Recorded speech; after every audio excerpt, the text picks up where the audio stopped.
Резерват Северозапад. Няма такова место. Нема го на нито една карта, на нито един глобус. Нито в атласите или енциклопедиите. Даже в Google Maps няма да го откриете. Защото това место е в четвъртото измерение, извън времето и пространството, вътре в нашите сърца. Там завинаги е съхранена родината, която изгубихме. Ние, скитниците. Там е безкрайната равнина, големата река. Там също е и високата планина, в онова криво и диво место. Между Балканя, Дунава и равнината пораснахме и възмъжахме. Научихме се да обичаме, научихме се на приятелство, а после се пръснахме по целия свет. Но Северозападът е жив. Все още. И с тая пъстра, непредвидима и странна територия хората продължават да карат своите велосипеди с щайги и меки гуми. Продължават да псуват, както никой никъде не го прави. Продължават все още да отглеждат децата си. И да живеят с отчаяние и любов, с глупост и мъдрост, с гордост и със смирение. За да запазим резервата, ще трябва да го заградим с бодлива тел. Да навием бодливата тел поне вътре в тия осиротели сърца. Резерватът загива. Старците доизживяват дните си, от младите са останали да се борят само последните най-упорити рицари. Там, в резервата, все още се среща и от оная невероятна порода на чешитите. Ако цяла България от ден на ден обеднява и оскотява, резерватът отдавна достигна самото дъно и продължава да копае надолу. Така ни го рекоха и от Европа. В резервата кметовете са откровени бандити и крадци. Пътищата между села и градове там от 20 години са като лунен пейзаж, през който преминават танковете на новото време. Танковете, които стъпкаха ценностите, разрушиха църквите, опустошиха селата, а хората псуват и се пропиват. А оние другите издържливите, оцеляващите, дето още не са изгубили надежда въпреки всичко. Искаме само да ги питаме, има ли смисъл от тая борба.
Ще ви разкажа неговата история.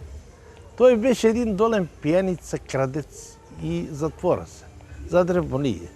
Колелът се за 20 метра побегна в едно милицията в затвора. Прекъсна да пие, стана човек, стана коминочистач. 15 лева на коминче, той си има пари постоянно, има приятели много. А преди всеки бегаше от него, че краде. И сега е приятел със всеки. Тези зъби ги прави в затвора, виж. Чисто здрави зъби. Клати са, туран клещите и го валя. Нема тая, нема она. Еге. Он вика 25 лева зъбка. И 25 лева, бе.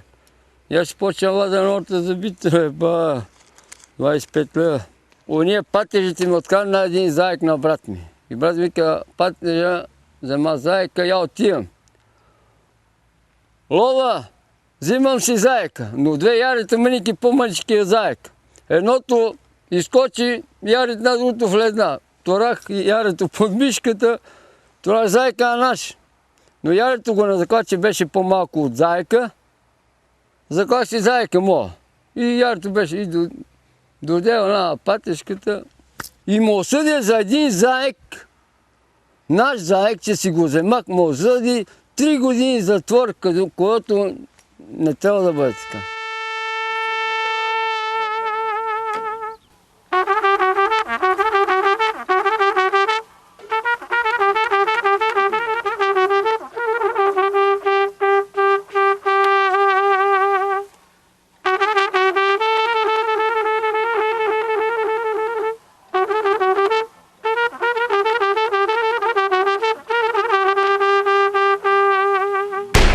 Прекората от майки ми остана още като малък.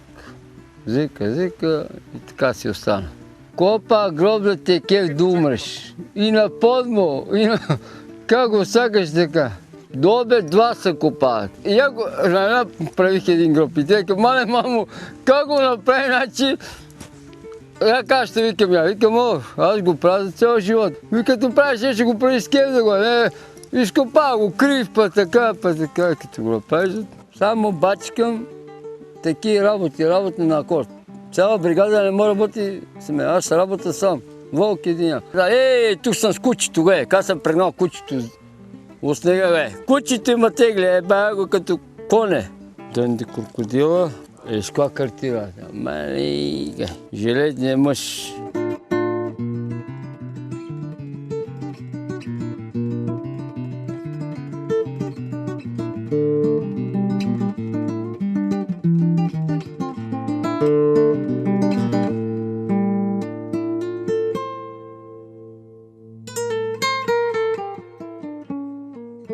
Тук съм умрял. И аз съм си отишъл и се възкръснал.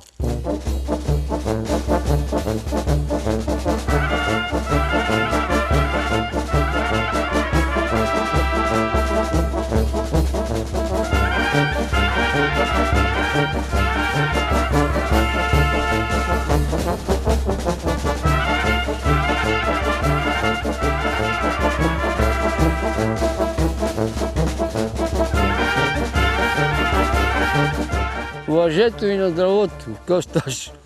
Би му майката. Като видиш, че не става, това нема апчета, нема туриш въжето и висиш на крушите. Мога да се сбеся така да го.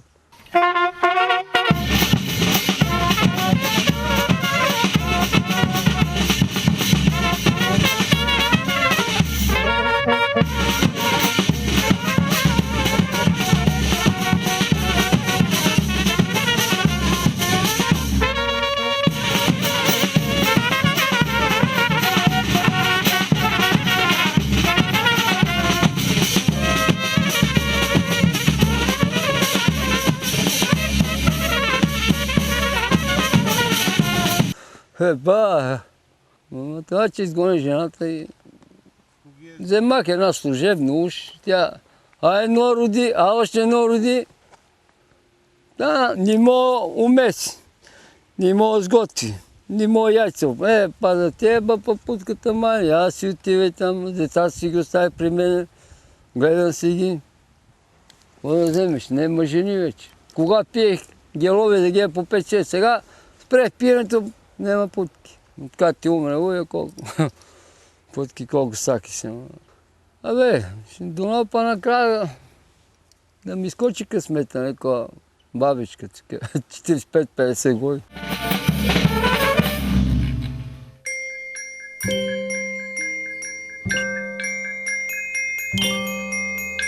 Когато цял живот си отхвърлен от собствената си държава и етикетът неблагонадежен ти е бил лепнат още в детска възраст, когато си видял с детските си очи как гадовете пречупват и унищожават татко ти, не можеш да бъдеш друг.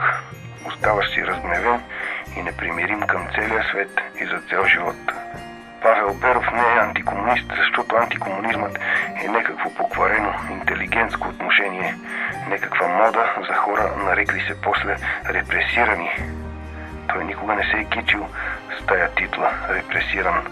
А ако някой некога у нас е имал правото да се определи за такъв, това е точно Павел Беров. Пустиняците и до днес се кланят на своите червени демони, на своите каменни фетишизирани идоли, Затова и северозападът е пустиняк, забравено от Бога место.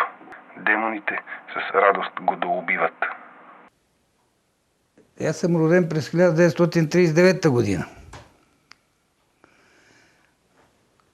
1951 година прибиха баща ми. Защото е бил Никола Петкович, бил е земеделец. Беха го фърлили на края на града. Имаше един кантон в Шанеца и там го вижда един циганин. Идва и казва на майка ми. Майка прега конете, отива с каруцата, товари го и си го докарва. И аз некъде по полето се връщам и пред нас целият град му го народ. И аз пристъпих и баща ми ме пригърна и ме подигна и устата му тръгна кръв. Ма много кръв. Бабичката изпродаде, имахме коне, други крави, изпродаде всичко.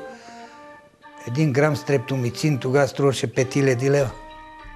Умре в болницата свит като червей. И тия заковаля ковчега и стали едно стъкло отпреде да го гледаме. Моят брат беше в затвора и я отих тук при прокурората, го пущи за погребението. И той дойде и каза, дайте слите. Рекол, за кое? Дайте слите и го отковаваме, иначе не мога го видиме, бе, човек.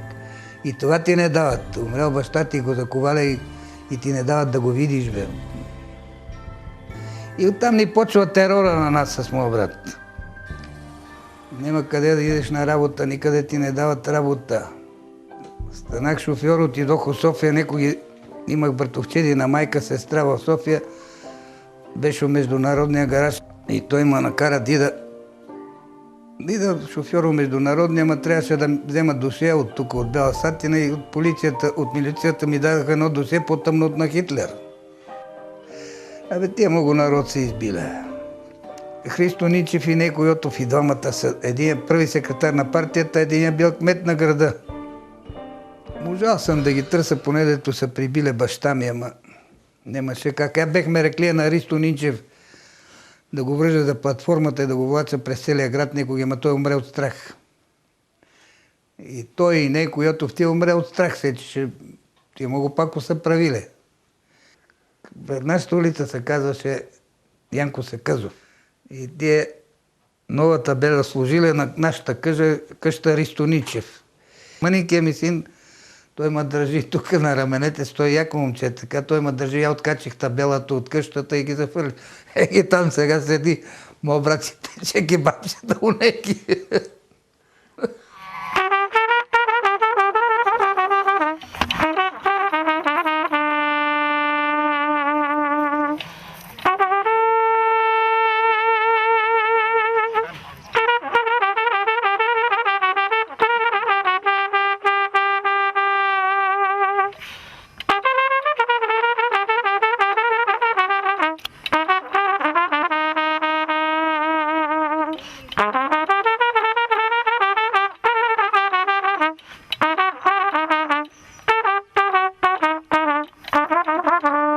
И моята не е лека, ей. Кесара, кесара, кесара, кесара della mia vita e non sa, soprattutto porcinente la domenica vedrà, che sarà, една китара не спира да звъни. С тръбанка отивам с един приятел, обръщаваше се цигари, върнахме се, спреми бензина. Бензина ми свърши колата и се отбих от тревата и толкова съм на пътя, нали. Сбил съм се, оп, на първите фаровик имам, оп, и те пускат бурка на полицаите. Вика, о, ти май се напил. Викам, чакай бе, сега има акция за гуми и светлини, за алкохол. Лут. Не е какво стара сега. И я тук качу се бържа, ако на тук и ме закара холом 48 часа, тук отивам на дело. И един с червени, един с черни, вика, спрем сте от движение с алкохол. Как се спрем, бе? Аз ги спрех тек. Учим философия, четем, да не чуваш философия, чета, разбира философия. И, значи, допаднаха ми мисли, че удоволствието не е благо и че страданието не е зло. И че можеш да бъдеш щастлив по време на най-силни страдания и нещастен по време на най-силни удоволствия. Нашата философия. Обаче френската казва, че пълз изпълнен страст и огън запалено желание повече от учението и че мъдростта е безплодна добродетел. Това е френска философия. Добре, ма викам, да, майка, там не е никаква философия. А философия значи наука мъдростта. И самата философия казва, по-добре да си мъдър от Бога, отколкото си учил философия. И от баща ми остана нещо, се помъдрех. Нема, и баща ми казваше, Мими, за изпити пари и за умрял баща не се съжалява. Днеска така, утре така. Вие знаете ли, защото не се съжалява? За изпити пари за умрял баща. Умре баща ми и аз чак да го разбрах, защото не се съжалява. Уважавай ги, докато ги имаш. Така. Добре, малко почивка, защото ме заболе врата, днеска бира, а не са ми добре и със здравето, и аз да мага майката. Хората пият по 2 тона вино в тях и вика, он е пияница, що ние пиеме у кръчма. Ох, мале.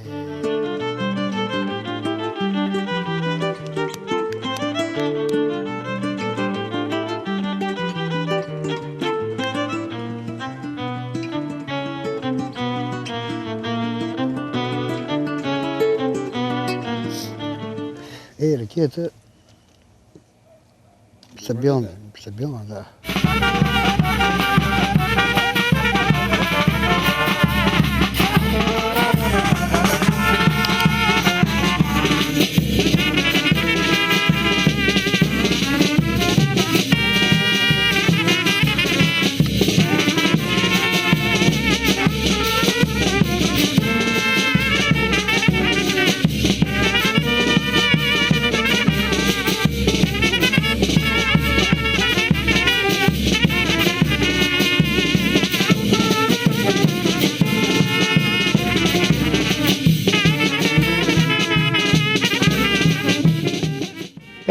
Втора година, че правя ТЧЗ тук в село Чоршово.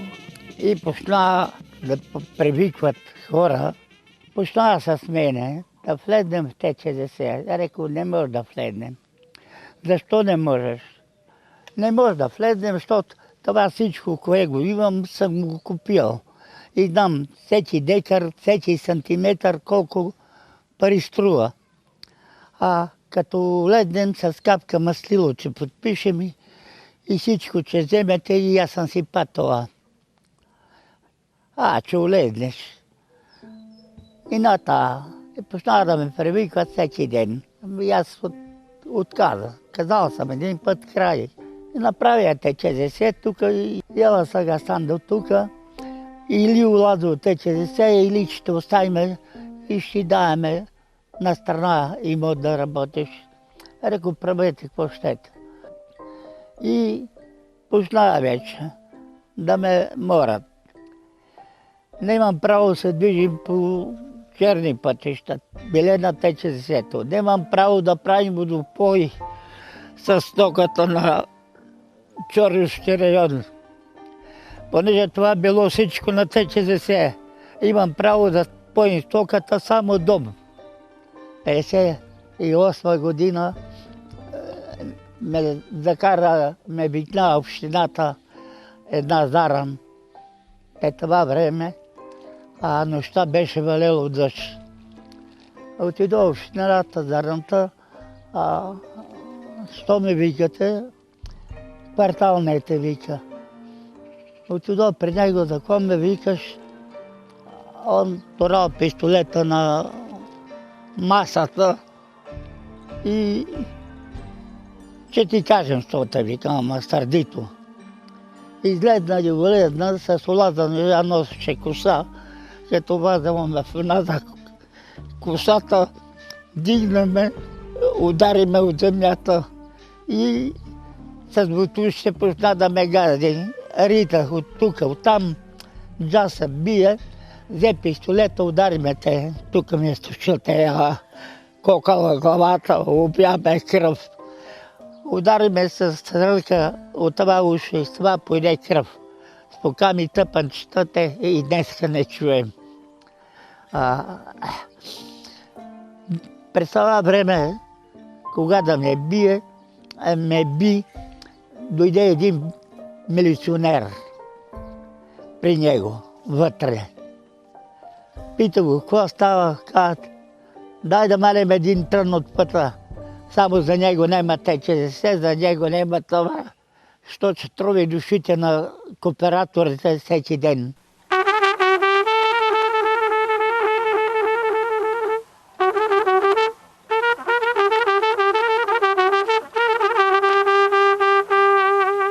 Тук кмет се казваше Джаджи. Само он е останал жив. Но всичко, кое ме е потъркало, sve е измрело.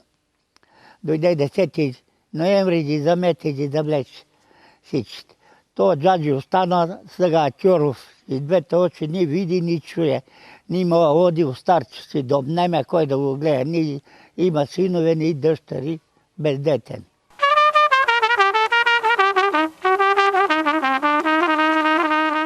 Не ми е лесно да организирам моите чувства, но съм запомнил завинаги това, което баща ми казваше в трудни минути, а в моя живот е имало много трудни минути.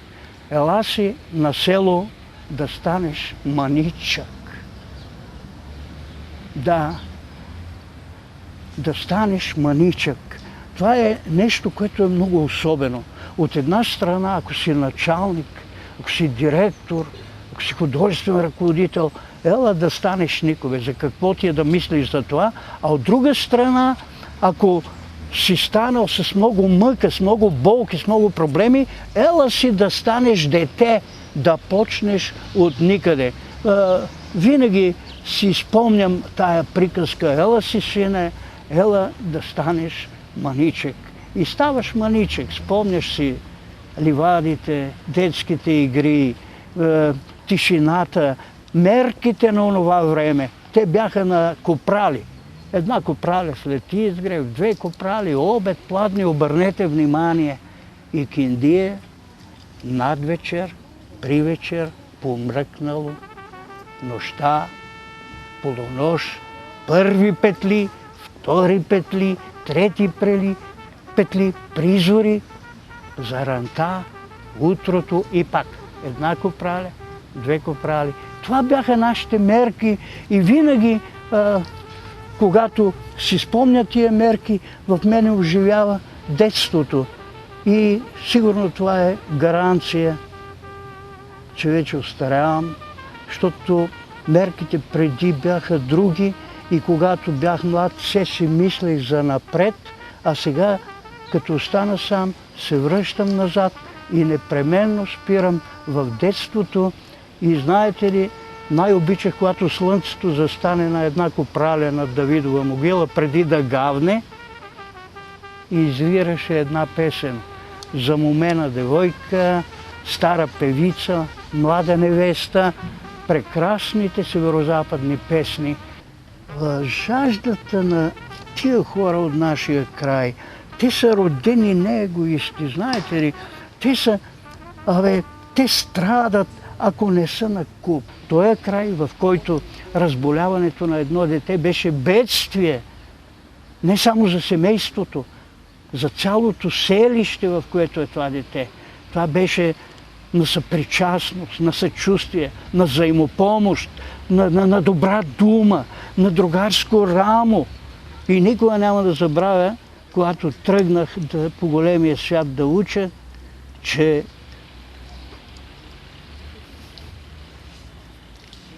от моето село един донесе медец, друг сиренце, а един даде войнишката си раница да си сложа багажа.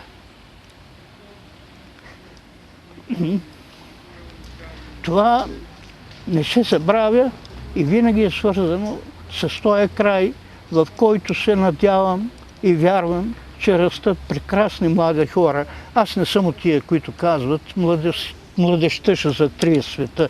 Това от 3000 години го повтарят, а света върви, напредва и един ден, кой знае къде ще отиде, но ние старите сигурно не сме за там.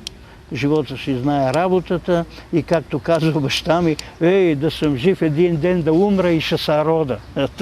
И ние като че ли почваме да проумяваме тая мисъл, която някога ни се струваше смешна. После викахме, тия старите са откачени, след това се срамувахме, че приказват така, но майче Не е толкова проста тая приказка. Да съм жив един ден, да умра и ще се рода. Кой знае?